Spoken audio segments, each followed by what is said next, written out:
Welcome. This accounting mini lecture covers target income analysis.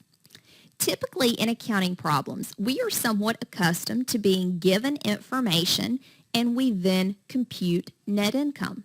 Okay? Let's start with a basic formula.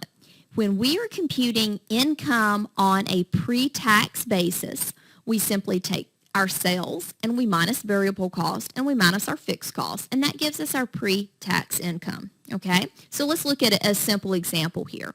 Rydell expects to sell 1,500 units at $100 each next month. Fixed costs are $24,000 per month and the unit variable cost is $70. What amount of income should Rydell expect? Well, we simply plug these figures into our formula. Sales is going to be the unit price times the number of units sold. So it's 1,500 units times $100. We're going to subtract variable cost, which is going to be the number of units sold, the 1,500 times the $70 per unit. We then subtract our fixed cost, and we arrive at a pre-tax income of $21,000.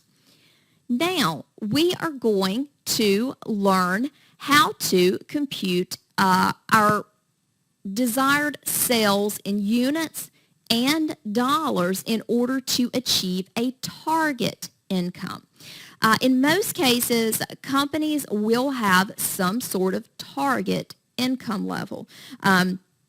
And we're not really going to get into that in this particular presentation, but generally it'll have something to do with the industry that they are in, the dollar amount of assets that are invested into the business or into the division, because simply investors and management want to earn a respectable return on the investments in the business. So they want to see some sort of income that is acceptable based on what's invested in the business. So let's look at some simple formulas here.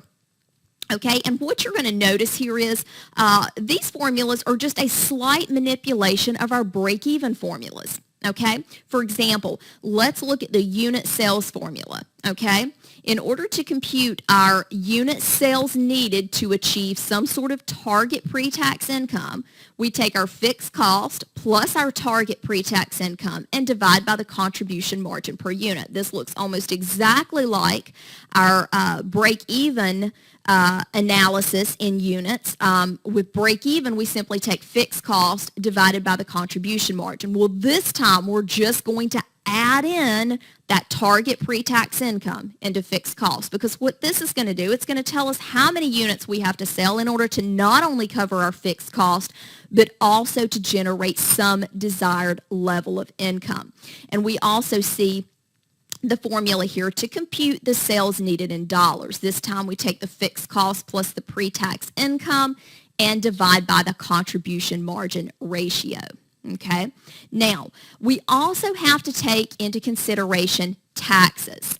As we know, businesses, quite like individuals, have to pay taxes. Generally, in a problem, you will be given some sort of effective tax rate to assume in computing this. Companies' effective tax rates will vary somewhat.